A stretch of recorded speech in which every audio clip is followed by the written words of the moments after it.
Hello everyone, Nadeem here with PCSN. So today we're going to talk about data backups and disaster recovery strategies. It's fairly easy to understand why this subject is important.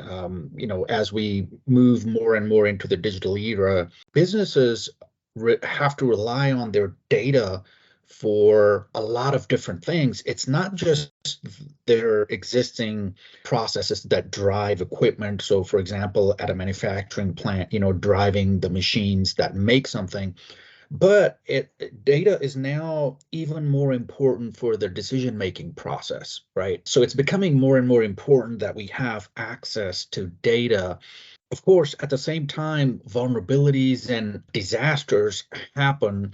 There's an uptick in hacker activity, and so we need to make sure that a business always has access to their data and that critical information is always available within certain predetermined thresholds. Data loss can happen if you're not prepared for it, and it's Murphy's law, right? If you prepare for it, it will not happen. Actually, it does happen. We just don't realize it what happened. But if you don't prepare for data loss, then it is going to happen. And simple things, I've encountered prospects where I've talked to them, and simple things like a RAID failure in a server caused them to actually lose data. Don't even worry about cyber attacks and other things, natural disasters and all that. So this was a design problem. So backup and disaster recovery strategy should be all encompassing. And one of the most important things that people forget, it's not a put in place, set it and forget it type strategy. You have to review it on a cadence. Here at PCSN, we review these policies and strategies at least once a year.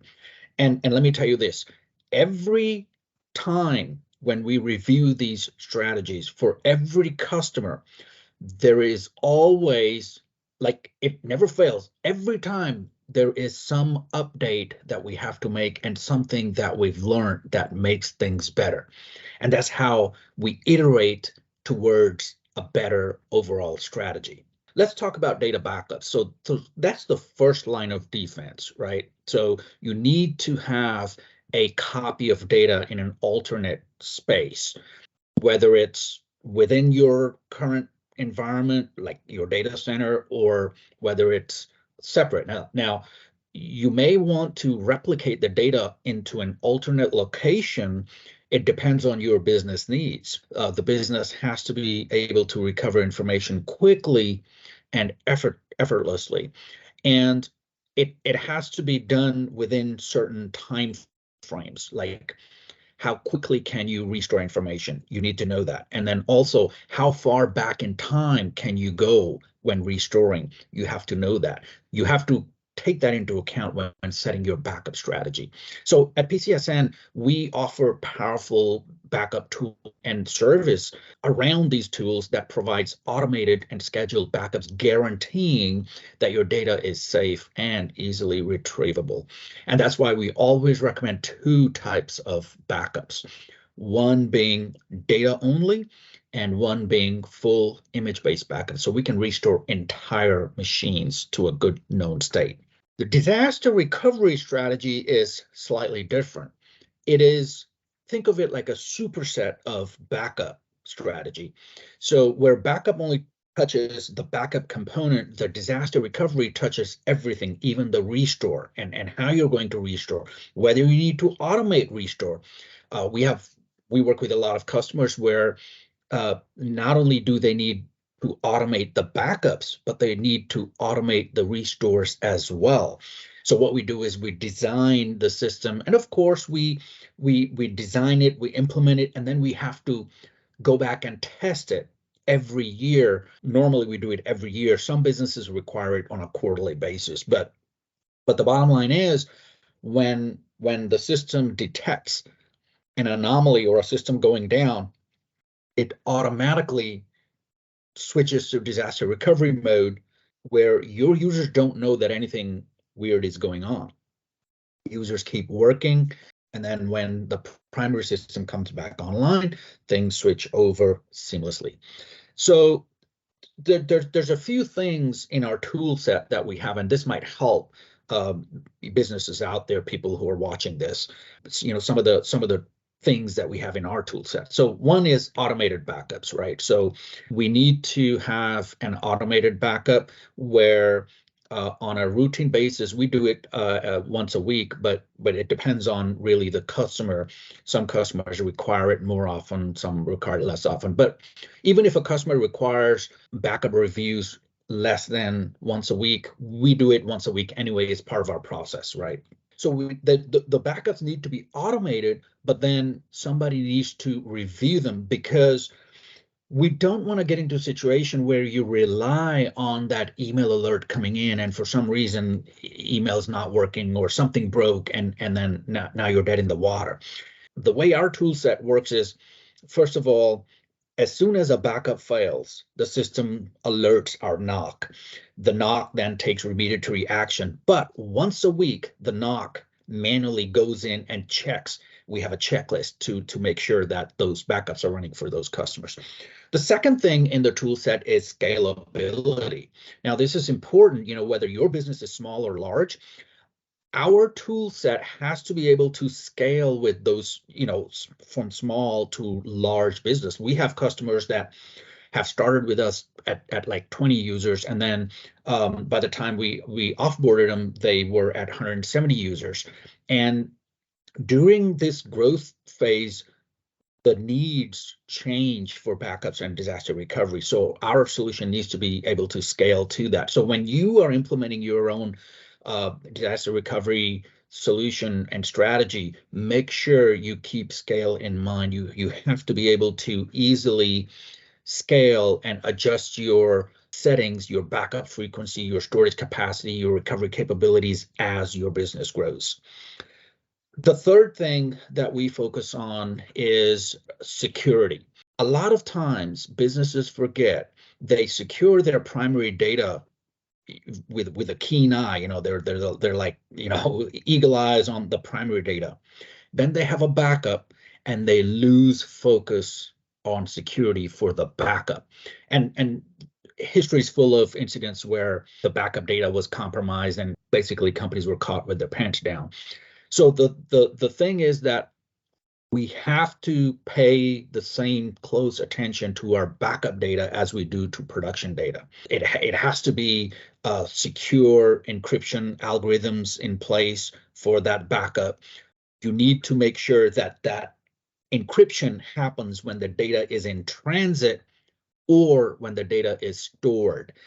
Now, you're probably asking, well, what do you mean when it's in transit? It's not like we're shipping data on a truck. And yes, I'm referring to this happened back in the old days when people were shipping tapes to storage, and one truck disappeared and a bunch of data was lost. But anyway, what we need to do is we need to make sure that even if you are digitally backing up data into an alternate data center, that data is encrypted while it's going to that backup location, and it's encrypted while it's in storage. So this makes sure that your data and your customers' data remains confidential, complies with industry regulations, and that's how you want to have it. Number 4 is cost effectiveness. So it's like somebody once told me that we can build a network line from Houston to Hawaii. That's not the problem. The problem is, how much is it going to cost and who's going to pay for it, right? This was we were working on a new construction project back in the day, and that thing kind of stuck with me, and every time people, when people say, oh, well, cost is not an issue, that always comes to mind. The thing is, in your tool set, just like in our tool set, we have cost-effective solutions in place. We don't require expensive hardware investments. We don't require expensive maintenance on that hardware. We don't require a lot of dedicated IT resources, right? Things have to be flexible. Now, what we do is the backup appliances that we use, they are off-the-shelf x86 hardware. There's a reason for that. Now, there's a lot of companies out there selling you proprietary backup hardware, and if something happens, you have to go with that company, or you pay on a monthly basis to this company just for that hardware, almost like you're perpetually leasing the hardware from this company. We being the actual provider, that's not cost beneficial. That just doesn't work. So what we have to do is we have to have something in our tool set where we can work on any off-the-shelf hardware. So whether it's some companies, they want to have very big powerful redundant backup systems in place. No problem. We can get the most redundant, huge computers for that. Or in some places, some businesses, they're smaller, cost is a big issue. They want to just get some refurb machines to use as backups. We can do that as well. So the idea is that the cost effectiveness has to be kept in mind when designing your backup and DR strategy. Don't paint yourself in a corner and get stuck with proprietary hardware. The final thing in the tool set has to be minimal downtime. It has to be minimum involvement on the customer side and minimal downtime. It has to be minimal involvement from our side, because keep in mind, if there is a disaster, and I'll give you an example here. So back when that big hurricane came through Houston, right? If we didn't have backup systems like this in place, if we didn't have this strategy in mind when we designed the backup systems, we would not have been able to recover and put people into DR mode like we did for all of our customers that were impacted.